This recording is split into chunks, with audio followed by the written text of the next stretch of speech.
Donc, comme nous le disions déjà dans la première partie de l'attaque de Babylone, Babylone a pour objectif de se détourner de la vision du Seigneur en ce qui concerne la multiplication. Elle refuse que les hommes et les femmes puissent se multiplier, c'est-à-dire aller à la découverte, à la conquête, s'étendre, etc. Et c'est un piège. Pourquoi? Parce que Dieu a donné des dons aux hommes et aux femmes, et ces dons sont partout dans le monde entier, et nous pouvons être édifiés, encouragés par beaucoup d'autres frères, beaucoup d'autres sœurs. La vision babylonienne a pour but justement de s'enfermer dans une façon de voir et de penser, et elle refuse de s'ouvrir à d'autres. Et l'autre aspect de Babylone, la deuxième caractéristique de Babylone, c'est que cette Babylone était une grande nation, et de par son autorité et sa force, elle était une nation conquérante. Et donc l'autre manifestation de Babylone, c'est que quand elle peut s'ouvrir, elle s'ouvre dans le but de conquérir. Elle s'ouvre dans le but de dominer. Elle s'ouvre dans le but d'apprendre aux autres, mais elle ne va jamais apprendre des autres. C'est dans ce sens que nous voyons le royaume de Babylone qui va attaquer Jérusalem et qui va emmener en captivité des enfants tels que Daniel, Shadrach, Meshach et Abednego. Et ils vont aller instruire justement ces enfants juifs de leur savoir, de leur sagesse, de leur connaissance. Et justement, lorsqu'une église est touchée par l'esprit de Babylone, quand elle se met en contact avec d'autres, elle n'a pas l'intention d'apprendre de ces personnes. Son but et son objectif, c'est d'apprendre à ces hommes, parce qu'elle a la prétention de détenir le savoir, de détenir la connaissance. Et Babylone, justement, travaillait dans ce sens-là. Apprendre ses mathématiques, apprendre son savoir, apprendre sa magie, apprendre son astrologie aux hommes et aux femmes qu'elle avait tenus captifs. Et cet esprit se manifeste de quelle manière? Ils vont dans les assemblées, ils apportent la connaissance qu'ils pensent détenir, ils font en sorte que ces hommes et ces femmes s'asseyent afin d'être instruits, parce qu'ils estiment que ces hommes et ces femmes n'ont pas la connaissance exacte, ne maîtrisent pas les choses, et c'est comme ça que cet esprit fonctionne. Et c'est un esprit babylonien. Pourquoi? Parce que la connaissance enfle.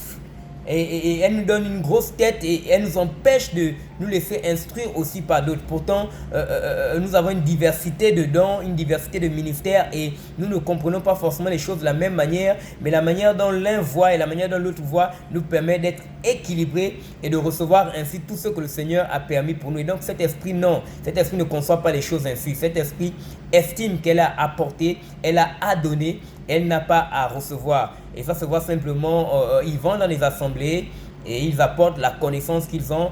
Ils n'ont pas l'intention de recevoir une autre connaissance. Pour ne pas me répéter, quand ils écoutent quelqu'un parler, l'objectif n'est pas d'écouter, mais l'objectif est de comment est-ce que nous allons répondre à tout ce que la personne est en train de dire. Ce qui fait qu'ils ont du mal à entendre, du mal à comprendre, du mal à saisir ce que d'autres veulent pouvoir dire, parce qu'ils sont simplement déjà dans une position, parce qu'ils ont un langage, parce qu'ils ont une même parole, une même façon de voir les choses. Et ça, c'est l'une des manifestations de l'esprit de Babylone.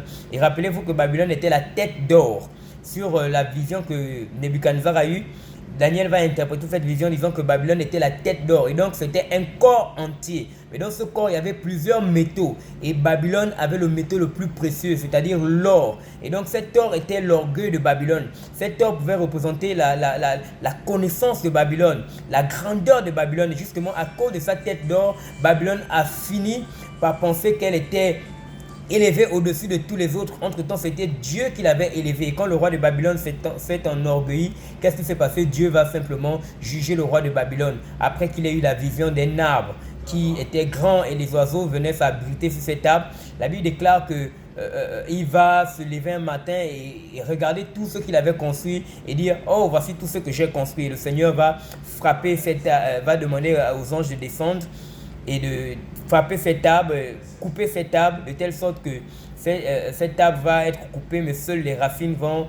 demeurer. Et quand les racines vont demeurer, le roi Nebuchadnezzar va aller en brousse pendant 7 ans, où il va être chassé de son royaume, il va être exposé à la pluie, aux intempéries, la barbe va pousser, les ongles vont pousser, il va quasiment devenir comme un fou, tout simplement parce qu'en fait il n'avait pas donné gloire à Dieu et qu'il n'avait pas poursuivi la vision que Dieu voulait qu'il puisse poursuivre.